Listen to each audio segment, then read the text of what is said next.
The world-renowned wineries of the Marlborough region are located at the top of the South Island. Marlborough is New Zealand's largest wine producer, well known for Sauvignon Blanc and Chardonnay. The region is also the home of Jane Hunter, the 2003 winner of the International Women in Wine Award, and one of the country's most respected winemakers. Jane Hunter says international visitors to New Zealand can enjoy a huge range of quality wines. We're very fortunate. We have pockets throughout New Zealand that suit different varieties, and it means there's, for a small winemaking country, a lot of variety in what we can make.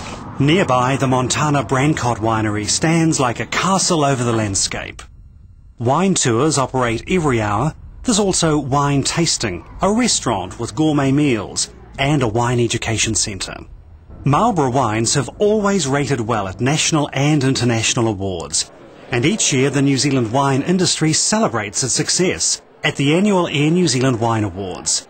For the first time, 2 red wines currently hold the top 2 trophies. Judges say the most recent awards set a new benchmark for the quality of New Zealand wine. Well, the industry is in a very healthy state. We've got some outstanding wines right across the board, so I would without a doubt say that this has been the exhibition of the most impressive lineup that I've seen in my 16 years of judging. Quality wine is the perfect match for food prepared with fresh local produce. And around New Zealand, farmers' produce markets are changing the way people shop. The farmers' markets in Hawke's Bay have become a weekend ritual, attracting hundreds of international and local visitors. Not surprising when you consider the world's fastest growing food trend is for fresh seasonal produce. The farmers' market stalls include handmade cheeses and breads, as well as meat and seasonal fresh fruits. Another must-see is the Lombardy market, nestled in the heart of a picturesque vineyard. These markets operate at Lombardy Estate every Saturday morning during summer, and here the range includes a focus on specialty products. Learning how to prepare and cook New Zealand produce is becoming popular, with cooking classes in big demand. Selene Estate in Hawke's Bay provides a total food and wine experience, with 2 restaurants and its own gourmet cooking school. There's a purpose-built kitchen where staff run informative workshops on the science and art of food and wine matching.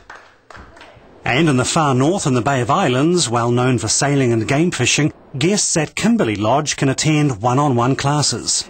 So fresh. Sarah's just picked these up this afternoon. They've been shucked. Chef Virginia Holloway has developed a novel concept, taking guests on guided tours to gather fresh seafood and gourmet foods. Here at Kimberley Lodge, we like to take people out onto the water. So Pete picks us up in the morning on Rāreka, on the boat, and we go out and gather mussels and kina, which are the New Zealand sea urchins, and then we go around and collect the crayfish pots, and then we go and do a dive for scallops, and then the culmination of the day is a dinner that we all prepare together, and then sit and eat together. It's just a fantastic end to the day.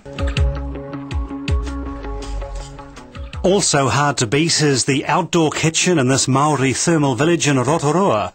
For centuries, local Maori have used these hot pools and ground pits for their cooking. Local chef Charles Royal now brings visitors here as part of a new Indigenous food tour. Charles creates exciting dishes using traditional Maori herbs in his contemporary cooking. We've got rice paper, which has got asparagus and pickle because the pickle is classed as a bush asparagus. Then we've got some beetroot and horopito chutney. Horopito is the pepper tree. Charles gathers wild herbs during regular harvesting in a favourite forest area.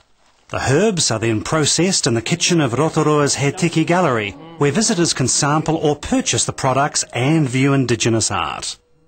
And there's also matching wine for this unique cuisine. Tohu Wines is New Zealand's first Maori-owned and branded wine producer.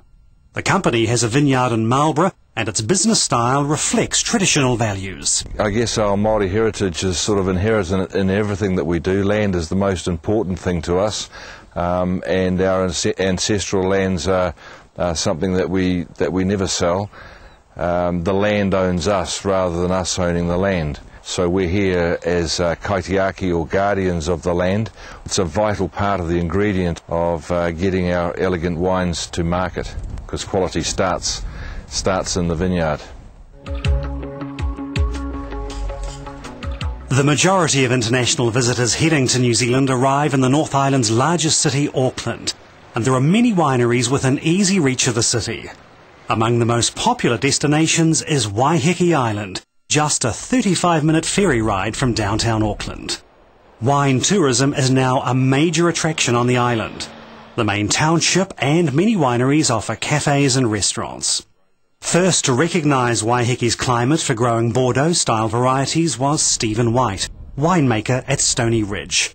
The Stony Ridge La Rose Cabernet is regarded as one of New Zealand's best red wines.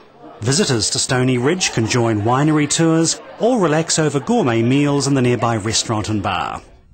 With Auckland City as a backdrop, Te Whao Vineyard is another of Waiheke Island's world-class boutique wineries. Te Whao's impressive reputation has been built on exquisite food and five-star wines. Dramatic views are also a feature of Mudbrick Vineyard and Restaurant. This unique winery restaurant takes its name from the innovative use of mud bricks in design and construction. After enjoying fresh seafood and local wine, visitors can wander through the cellar and vineyard. For these and other international visitors, New Zealand provides an irresistible mix of wining and dining in stunning scenic locations. And whether it's a day trip from Auckland City to a nearby island or a leisurely tour to some of the more remote parts of the country, the New Zealand food and wine experience is now a winning formula for travellers from all over the globe. Oh, it was great to taste the different wines that New Zealand's got to offer. Considering that I'm from Australia and we're one of the good exporters of wine, and New Zealand's even better, I think. I've been very happily surprised because I didn't think it was going to be such a developed area, and it seems to be very well organized, especially for tourism. I mean, and people are so nice and just helpful, and they're willing to help you out and explain things to you. So it's been an overall very good experience.